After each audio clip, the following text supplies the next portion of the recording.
गरम कोई तू करना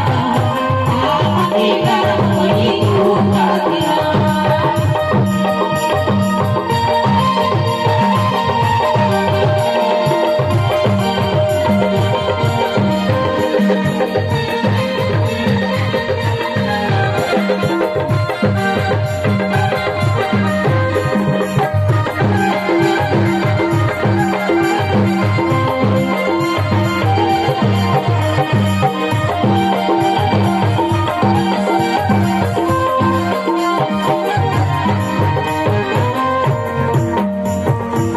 सूरज देवता मूर्ति ने मान भूले कहे चंदा चदैनी आधरा की